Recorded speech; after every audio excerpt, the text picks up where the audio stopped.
주보에 왜 게으름이라고 나왔는지 오타가 있었던 것 같습니다. 새로운 단어를 만든 것은 아니고요. 제가 지금 저희가 예배학을 배울 때 강단에 서면 항상 이렇게 단정하게 여기를 잠그라고 했는데 죄송합니다. 제가 잠글 수가 없습니다. 너무 쪼여가지고 숨을 못 쉬어서 설교를 못할 것 같아서 좀 이렇게 활짝 열고 제가 설교를 하겠습니다. 양해해 주시기 바랍니다. 옛날에 게으른 농부가 있었습니다. 그날도 역시 다른 사람들 모두 밭에 나갔는데 이 농부만 텅 빈 집에 앉아서 하루 종일 빈둥거리고 있었습니다. 나른한 오후 언제나처럼 대청마루에 누워서 낮잠을 자고 있습니다. 근데 이상한 소리가 갑자기 들립니다. 무슨 소린가 싶어 농부는 자다가 눈을 개슴츠하게 떴습니다. 그랬더니 이게 웬일인지 환한 대낮에 도둑이 담을 넘고 있는 것입니다. 농부가 잠결에 들은 소리는 도둑이 담을 넘으면서 떨어뜨린 벽돌의 소리였습니다. 하지만 도둑의 출현에도 불구하고 이 농부는 다시 스르르 잠에 들었습니다. 그리고 속으로 이렇게 중얼거렸습니다. 도둑이네, 저놈 담장을 넘어 들어오기만 해봐라. 그런데 이내 다시 콩 하는 소리가 들렸습니다. 농부가 다시 힘겹게 졸린 눈을 떠보니 도둑이 담에서 뛰어내려 마당을 살금 걸어 들어오고 있었습니다. 하지만 농부는 다시 무겁게 내려오는 눈꺼풀을 이기지 못하고 속으로 이렇게 중얼거렸습니다. 집 안에 들어오기만 해봐라. 농부가 깊이 잠든 줄로 안 도둑은 살금살금 집 안으로 들어와 농부의 옆을 지나 안방으로 들어갔습니다. 하지만 여전히 농부는 잠에 취한 채 속으로만 중얼거렸습니다. 저놈이 안방으로 들어가서 나올 때 뭘 가지고 나오기만 해봐라. 조금 후 도둑은 안방에서 값이 나갈 만한 물건들을 한 보따리 짊어지고 나왔습니다. 그리고 대문 쪽으로 부지런히 걸어갔습니다. 게으른 집주인은 대문을 열고 나가는 도둑의 뒷모습을 보면서 여전히 잠에서 깨어나지 못한 채 잠꼬대처럼 이렇게 중얼거렸습니다. 이놈 다시 오기만 해봐라. 정말 어리석고 게으른 농부가 아닐 수 없습니다. 게으름이 얼마나 어리석을 수 있는지 우리 잘 보여주는 예가 아닐지요. 이 게으름, 우리의 영적 게으름도 이와 같이 우리를 나태하고 또한 위험하게 할 수 있다는 것입니다.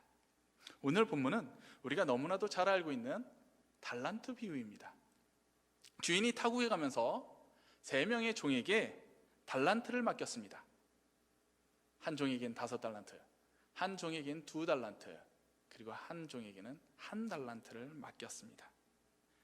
주인이 돈을 맡긴 목적은 분명했습니다. 그 돈으로 이윤을 남기라는 것이죠. 19절에 보면 이렇게 쓰여 있습니다. 오랜 후에 그 종들의 주인이 돌아와 그들과 결산할세. 이윤을 남겨야지 결산을 할 것 아닙니까? 그래서 주인의 명령은 분명했습니다. 그 돈으로 이윤을 남기라는 것이죠. 그리고 마침내 오랫동안 떨어져 있던 그 주인이 돌아왔습니다. 결산의 때가 되었습니다. 첫 번째 5달란트 받은 종은 자신이 받을 만큼 5달란트의 이윤을 남겼습니다. 그리고 두 번째 종 2달란트 받은 종도 그 2달란트만큼의 이윤을 남겼습니다. 그러나 세 번째 종은 그가 받은 1달란트를 그냥 가지고 돌아왔습니다. 그리고 이렇게 말을 했습니다. 24절과 25절 말씀입니다. 1달란트 받았던 자는 와서 이르되 주인이여 당신은 굳은 사람이라 심지 않은 데서 거두고 해치지 않은 데서 모으는 줄을 내가 알았으므로 두려워하여 나가서 당신의 달란트를 땅에 감추어 두었나이다. 보소서 당신의 것을 가지셨나이다. 그의 변명은 이러했습니다. 나는 주인 당신이 너무 두렵습니다. 그래서 저는 이 원금을 까먹어서 당신에게 더 혼날 것이 두려워 이 돈을 잘 감춰두었다가 지금 가지고 온 것입니다. 이 1달란트 종의 변명은요, 어찌 보면 이해가 되기도 합니다. 아니, 내 능력을 아는데 나는 이만한 능력이 없어. 이 돈이 저들처럼 많지도 않지만 난 그만한 능력이 없는 사람이야. 그러니까 그냥 이 돈 까먹지 않게 잘 간수했다가 다시 갖다 드려야지. 어찌 보면은 자신의 분수를 정말 잘 알고 있는 종일 수도 있습니다. 그런데 이런 한 달란트를 종에게 주인은 이렇게 화를 냅니다. 26절 상반절 말씀에 그 주인이 대답하여 이르되 악하고 게으른 종아. 그 종을 가리켜서 주인은 이렇게 말합니다. 악하고 게으르다고. 주인은 왜 그에게 악하다고 말을 했을까요? 그의 행동은 게을렀을 뿐입니다. 그런데 지금 주인은 그에게 악하다고 말을 합니다. 이 악하다의 헬라어는 포네로스로, 그 뜻은 무가치한, 못 쓰게 됐다는 상태의 의미를 가지고 있습니다. 그러므로 주인은 그 종에게 이렇게 말을 합니다. 너는 무가치한 게으른 자라고. 그의 게으름 때문에 그가 무가치해졌다는 것입니다. 그러므로 그 종의 주인은 그 게으름에 매우 화가 난 것입니다. 이렇게 무가치한 종이 된 이 한 달란트 종의 게으름은 무엇이었을까요? 첫 번째, 그의 게으름은 바로 자기 합리화였습니다. 바로 내가 생각했을 때 이렇게 하면 될 것 같아. 내 생각에는 여기까지만 하면 되지 않을까? 즉 주인의 명령, 그것을 자기가 다시 판단하는 것입니다. 즉 핑계거리를 만드는 것이죠. 주인은 이윤을 남기라고 말을 했습니다. 근데 그 종은 그 말을 듣고 이렇게 생각합니다. 이윤을 남기지 못하지만 그러면은 손해를 보지 않으면 되지 않을까? 손해를 보지 않고 원금을 보존하는 것, 그것이 더 좋은 방법인 것 같다. 그러나 이것은 주인의 뜻이 아니었죠. 그 종은 주인의 명령을 가지고 자기 멋대로 다시 재해석을 한 것입니다. 자기 보기에 더 선한 방법, 주인의 명령이 아닌 주인의 명령을 자기 방법대로 받아들인 것이죠. 이런 자기 합리화의 대가들이 있습니다. 바로 바리새인들이죠. 하나님께서는 이스라엘 백성들한테 이렇게 명령하셨습니다. 내 부모를 공경하라. 아니요, 우리 모두에게 명령입니다. 이 명령은 10계명에도 5계명으로 우리에게 주어주신 명령입니다. 그러나 바리새인들은 이 명령을 교묘하게 비껴나갔습니다. 어떤 말로 했죠? 바로 고르반이었습니다. 하나님께 드려졌다는 말로 부모 공경하는 것을 회피하였습니다. 하나님께 드렸으니 부모님께 드릴 필요가 없다는 것이죠. 바로 말씀을 가지고 자기 합리화, 핑계거리로 만든 것입니다. 마찬가지로 우리도 하나님의 말씀과 명령에 우리의 상황에 맞게 합리화하곤 하는 것들이 있습니다. 요한복음 4장 24절에 이렇게 말씀하십니다. 하나님은 영이시니 예배하는 자가 영과 진리로 예배할지니라. 아멘. 예수님은 우리가 드려야 할 예배에 대해서 이렇게 말씀하십니다. 영과 진리로 예배하라고. 영과 진리로 드리는 것은 무엇입니까? 예배는 성령님 안에서 진리의 말씀으로 예배를 드리라는 것입니다. 성령님의 도우심을 구하고 말씀을 사모함으로 하나님께 영광을 드리는 그런 예배를 우리는 드려야 합니다. 그것이 참된 예배입니다. 참된 성도가 드릴 예배인 것입니다. 그런데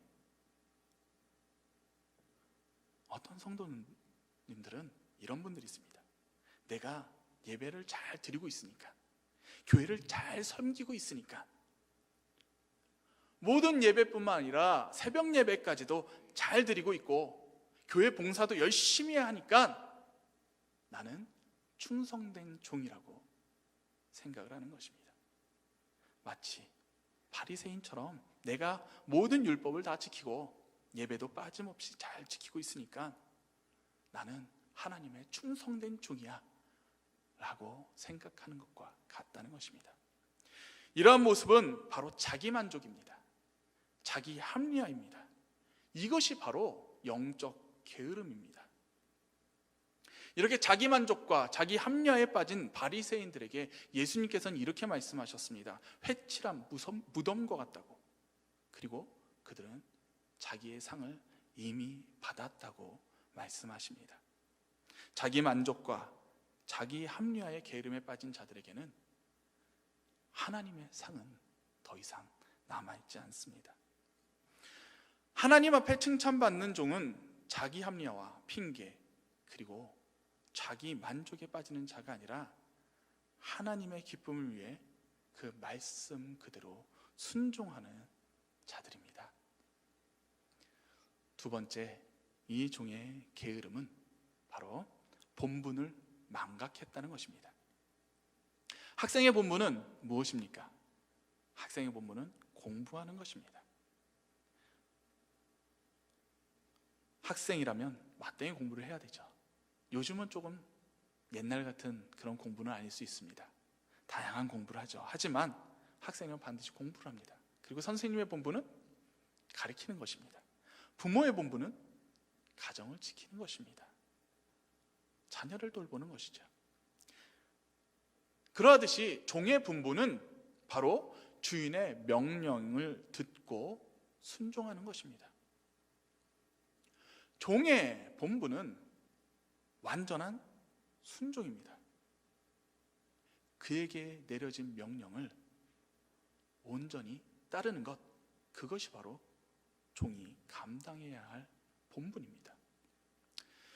저는 요즘 집안일의 많은 부분을 제가 하려고 합니다. 와이프가 임신 중이라서 움직이기가 좀 힘든 것도 있고, 또 병원에서 누워 있으라고 이야기를 했기 때문에 제가 웬만하면 집안일을 하려고 합니다. 나름 그래도 와이프가 힘들지 않게 하기 위해서 열심히 하려고 합니다. 설거지도 하고 청소도 하고 식사 준비도 합니다. 물론 식사 준비는 사오는 것입니다. 그래도 열심히 한다고 하지만 그럼에도 불구하고 가끔씩 아내에게 한 소리씩 들을 때가 있습니다. 어떨 때냐면 설거지는 했는데 싱크대는 닦지 않았습니다. 싱크대에 남아있는 음식물을 쓰레기 봉투에 치우지 않았을 때, 식사를 한다고 찌개를 끓였는데 찌개를 끓이고선 가스레인지에 튄 국물들을 닦지 않았을 때 자꾸 뭔가 빼먹는 것이죠. 그리고 저는 정리하는 것을 잘 하지 못해서 웬만큼 어지럽혀지지 않으면 저는 지저분하다고 생각을 잘 못합니다. 되게 지저분한 사람은 아닌데 그냥 좀 그렇습니다. 그래서 저는 잘 치우질 않아요. 어떤 정도냐면 뻔히 떨어져 있는 게 보이는데도 그냥 지나갑니다. 그래서 한 소리 듣죠. 왜 눈앞에 보이는 것도 안 치우냐고. 이런 경우입니다. 재활용 쓰레기가 넘쳐나는데 그냥 거기다 또 쓰레기를 버립니다. 뻔히 옆에 넘쳐나서 봉투가 다 떨어져 있는데, 그럼 새 봉투 꺼내서 그걸 담아놓고 쓰레기를 거기다 버리면 되는데 저는 그 위에다가 다시 쓰레기를 버립니다. 지저분하게 널브러져 있는 쓰레기를 보고도 치우지 않고 냅두는 것이죠.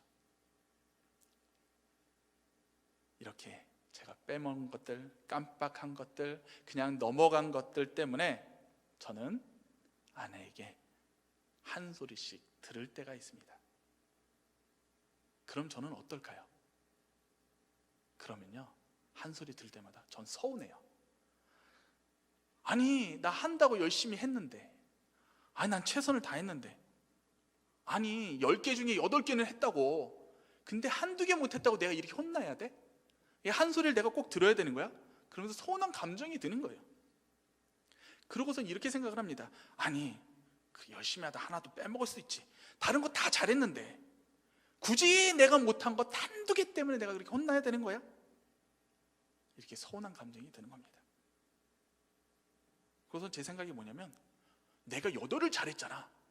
그럼 한두 개 잘못한 건 그냥 넘어가도 되는 거 아니야?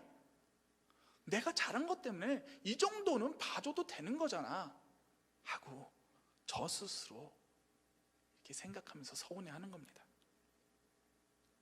내가 할 수 있는 최선을 다했잖아. 나는 할 만큼 했어. 그러니까 인정해 주는 게 낫지 않아? 여러분, 바로 이것이 게으름입니다. 내가 할 만큼 했다는 거. 100을 해야 함에도 8에서 90%만 하고 나서 이 정도면 잘한 거야, 이 정도면 최선을 다했다고 믿는 것, 이것이 바로 불순종이며 게으름입니다. 이는 하나님 앞에 이렇게 말하는 것 같습니다. 하나님, 제가 할 수 있는 최선을 다했어요. 내가 이렇게 바쁜데도 예배 빠지지 않고 열심히 잘 드리고 있잖아요. 그러니 다른 거 시키지 마세요. 나 할 만큼 최선을 다하고 있어요. 나는 정말 하나님 앞에 충성을 다하고 있습니다. 오늘 게으른 종도 이와 같지 않았을까요? 그는 자기가 한 달란트를 숨겨놓고 그것이 자신의 최선이라고 생각한 것입니다. 내가 할 수 있는 최선은 바로 이 달란트를 숨겨놓는 것이야. 그러나 주인의 명령은 분명히 있습니다. 이 자본으로 이윤을 남기라는 것입니다. 종의 본분은 무엇입니까? 명령을 따르는 것입니다. 종은 내가 어디까지 순종하면 될지, 얼마나 이윤을 남기면 될지, 주인이 어느 정도 만족할지, 내가 어느 정도까지가 최선인지를 생각할 필요가 없어요. 종이 생각해야 될 것은 바로 그 명령을 끝까지 따르는 것입니다. 그 명령에 온전히 순종하는 것입니다. 주인의 명령, 즉 하나님의 말씀에 온전히 순종하지 않는 것, 그것이 바로 게으름입니다. 하나님께서는 우리에게 이렇게 분명하게 말씀하십니다. 우리에게 맡기신 달란트, 우리의 사명에 대해서 주님 재림하시는 그날 결산하시겠다고. 그러므로 우리는 하나님의 맡기신 사명에, 그 명령에 순종해야 할 것입니다. 우리는요, 결산의 때에 어떤 평가를 받을지 우리는 알지 못합니다. 우리야 할 것은 단지 두려움과 떨림으로 그 사명을 감당했던 사도 바울처럼 우리에게 맡겨진 사명을 온전히 순종함으로 따라야만 할 것입니다. 순종은 내가 만족할 수 있는 최선을 다하는 것이 아닙니다. 내가 만족하는 최선을 하는 것이 아니라 하나님의 말씀과 사명에 온전히 충성하는 것입니다. 나의 만족의 최선이 아니라 하나님의 말씀에 최선을 다하는 것입니다. 우리가 온전히 하나님의 말씀에 순종할 때 하나님께서는 우리에게 이렇게 말씀하십니다. 착하고 충성된 종아. 우리는 충성된 종으로 우리의 사명을 온전히 감당해야 할 것입니다. 그러나 우리의 사명 감당에 있어서 성실히 충성되이 이 사명을 감당해야 하지만 또한 한 가지 기억해야 될 것이 있습니다. 그것은 지혜로워야 한다는 것입니다. 제가 전도사 시절에 사회에 볼링 동호회를 한 적이 있었습니다. 교인들이 아닌 사회 친구들이었습니다. 저는 한 번도 전도사란 말을 한 적이 없는데 그 친구들은 제가 전도사인 걸 다 알고 있었어요. 왜? 들어올 때마다 저 옆에 있는 그 리더 친구가 저를 전도사라고 소개를 시켜줬기 때문입니다.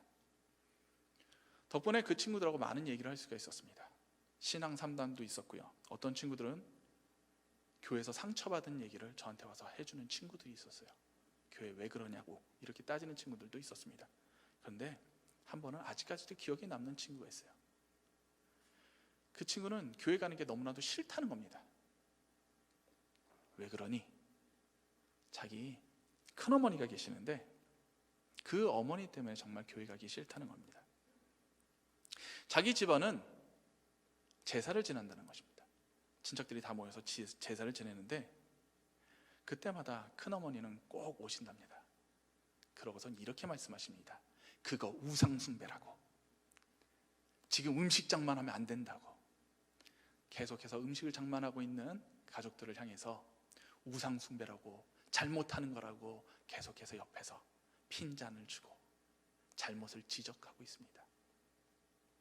차라리 안 오시면 괜찮은데 매번 오셔서 옆에서 계속 그렇게 뭐라 하십니다. 그러고선 가실 땐 이렇게 말씀하십니다. 우리 교회 나가자. 이미 이 큰어머니는 집안에서 미운 털이 박혔습니다. 그런 분이 교회 나가자고 하니 더더욱 교회 나가기 싫어졌다고 그런 이야기를 들은 적이 있습니다. 우리는 분명히 우상을 섬기고 절해서는 안 됩니다. 그러나 굳이 가족들이 모인 자리에서 이렇게 기분이 상하게 할 필요가 있었을까요? 우리는 지혜로운 신앙생활을 해야 합니다. 우리는 착하고 충성된 종으로 이 땅에서 우리의 사명을 다 하여야만 합니다. 그러나 그 사명은 하나님을 영광스럽게 하는 것이 되어야만 합니다. 그러므로 우리는 사명을 감당하고 또한 지혜로워야 할 것입니다. 우리는 지금 코로나의 시대를 보내고 있습니다. 모두가 고통스럽고 힘든 시간을 보내고 있습니다. 우리가 경험해 보지 못한 그런 일들이 지금 일어나고 있습니다. 우리는 이러한 시대에 더욱 지혜로워야 할 것입니다. 말씀에 순종하는 일에, 이웃을 섬기는 일에, 사회 모범이 되는 일에 더욱 지혜를 모아야만 할 것입니다. 착하고 충성된 종은 나의 말과 행동, 삶 모든 것에서 하나님의 영광을 드러냅니다. 충성된 종은 나를 드러내고 나의 영광을 구하지 않습니다. 나를 합리화하지도 하나님의 명령에 불순종하지도 않습니다. 충성된 종은 언제나 말씀에 순종하기를 힘쓰며 하나님의 영광만을 드러내는 삶을 살기를 원합니다. 예수님께서는 이 땅에 다시 오실 것입니다. 그리고 그날 결산하실 것입니다. 그때 게으른 종은 결산의 때 있는 것까지 뺏기고 어두운 곳으로 쫓겨나 후회와 눈물로 이를 갈 것입니다. 그러나 충성된 종은 주인의 즐거움에 참여할 것이라고 하나님께서는 말씀하여 주십니다. 이 시간 우리 춘천 성광교회 모든 성도님들은 결산의 때에 하나님께 착하고 충성된 종아, 나의 즐거움에 참여하는 자라고 칭찬받으시는 우리 모든 성도님들이 되시기를 축복합니다. 이 시간 함께 기도하시겠습니다. 하나님 아버지 감사합니다. 주님께서는 우리에게 사명을 맡겨주셨습니다. 우리를 주님의 종으로 삼아주시고 우리의 할 바를 말씀하셨습니다. 주님, 게으르고 악한 종이 아닌 주님 말씀에 충성하며 주님의 말씀에 순종하는 자 되게 하여 주시옵소서. 주님의 가르침을 따라가는 자 되게 하여 주시옵소서. 주님의 즐거움에 참여하는 자 되게 하여 주시옵소서. 예수 그리스도를 받들어 기도드리옵나이다. 아멘.